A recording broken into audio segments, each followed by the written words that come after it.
অন্তরের শান্তি পাই না, যেন অসুস্থ অন্তর কোনোভাবেই শান্তি পাচ্ছে না। দোয়া বা আমল আছে কি প্রিয় ভাইয়েরা? অসুস্থ অন্তর যেটা আমরা বলি আমাদের জন্য, এই অসুস্থ অন্তরকে শান্ত করার জন্য কিছু কিছু আমল আছে, যে আমলগুলি আমাদের জন্য অত্যন্ত গুরুত্বপূর্ণ। যদিও বাহ্যিকভাবে এই বস্তুবাদী দুনিয়ার লোকেরা এইগুলাকে তেমন গুরুত্ব দেয় না, কিন্তু এটা অত্যন্ত গুরুত্বপূর্ণ। সেটা হচ্ছে, দুনিয়াতে দুই ধরনের খাদ্য, একটা আপনার শরীরের জন্য লাগে, আর একটা আপনার অন্তরের জন্য লাগে। অন্তরের খোরাক যদি না দেন, ও তো ক্ষুধার্ত অন্তর তখন তো এদিক ওদিক দৌড়াদৌড়ি করবে। আল্লাহ বলছেন, আলা বিযিক্রিল্লাহি তাতমাইন্নুল কুলুব, আল্লাহর জিকির ছাড়া আপনার অন্তরের কোনো খাদ্য নাই। কেননা কুলির রূহু মিন আমরি রাব্বি, এটা আল্লাহর নির্দেশ, ও আল্লাহর জিকিরেই শান্ত হবে। আপনি কোনোভাবে কিছুতে তাছাড়া শান্ত করতে পারবেন না। নবীজি এই জিকিরের প্রক্রিয়ার প্রথম যেটা বলেছেন, শিফাউল লিমা ফিস সুদূর, কেউ যদি কোরআন না পড়ে প্রত্যেক দিন, তার অন্তর তখন এলোমেলো হয়ে যাবে। অতএব আপনাকে কোরআনের সাথে সম্পর্ক রাখতে হবে। এরপর আল্লাহ রাব্বুল আমিন যেগুলো মাসনুন জিকির, বিশেষ করে সকাল সন্ধ্যা আর নামাজের পরের এই ওজিফা করলে অন্তর অটোমেটিক শান্ত হবে তার জন্য। আর কিছু দোয়া আল্লাহ রাসূল সাল্লাল্লাহু আলাইহি ওয়াসাল্লাম আমাদেরকে শিখিয়েছেন, বিশেষ করে হাসবি আল্লাহু লা ইলাহা ইল্লাহু আলাইহি তাওয়াক্কালতু ওয়া হুয়া রাব্বুল আরশিল আযীম।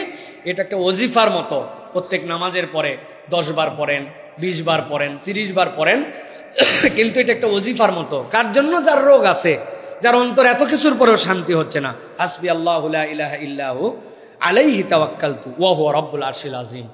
আর একটা খাদ্যের কথা আসছে, সিরিয়াসলি খাবার। আয়েশা রাদিয়াল্লাহু তাআলা থেকে অন্তর ঠান্ডা করার নবীজি একটা খাবার বলে দিয়ে গেছেন, জানাই দিব। আয়েশা রাদিয়াল্লাহু তাআলা বলছেন, সামি'তু রাসূলুল্লাহ সাল্লাল্লাহু আলাইহি ওয়াসাল্লাম ইয়াকুল আত-তালবিনাতু মুজিম্মাতুন লিফুয়াদিল মারিদ ওয়া তাযহাবু বিবাদিল হুজন।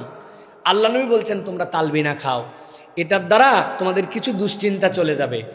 আর যারা তোমাদের মধ্যে হতাশাগ্রস্ত, অসুস্থ, আল্লাহ রাব্বুল আমিন এর দ্বারা তাদেরকে হৃদয়ে প্রশান্তি দিয়ে দিবেন। সুবহানাল্লাহ বলবেন না? এটা একদম ডাইরেক্ট খাবার।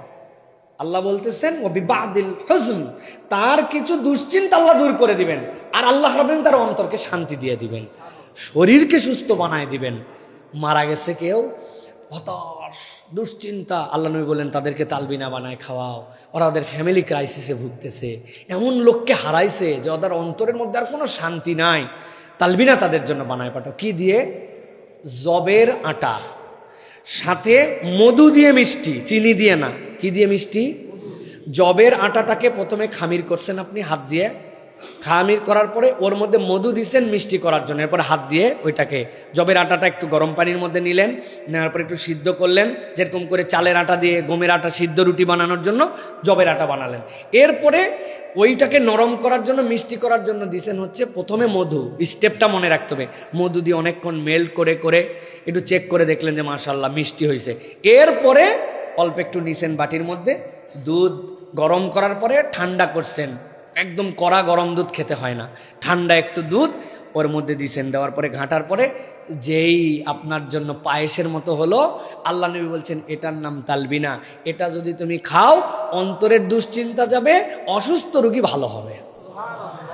সুতরাং আমলগুলাও করব আমরা ইনশাআল্লাহ, আর সাথে সাথে এইটা বানায় মাঝে মাঝে খাওয়ার জন্য চেষ্টা। এখন অ্যাভেলেবেল জবের এগুলো সব অনলাইনে পাওয়া যায়, আপনি কিনবেন, কিনে এইটা প্র্যাকটিস করা দরকার। যেহেতু এটা হচ্ছে রাসূলুল্লাহ সাল্লাল্লাহু আলাইহি ওয়াসাল্লামের পক্ষ থেকে আমাদের জন্য রুকিয়া এবং আমাদের জন্য ট্রিটমেন্ট। এটা হচ্ছে তিব্বুন নবী, নবী করিম সাল্লাল্লাহু আলাইহি ওয়াসাল্লামের চিকিৎসা।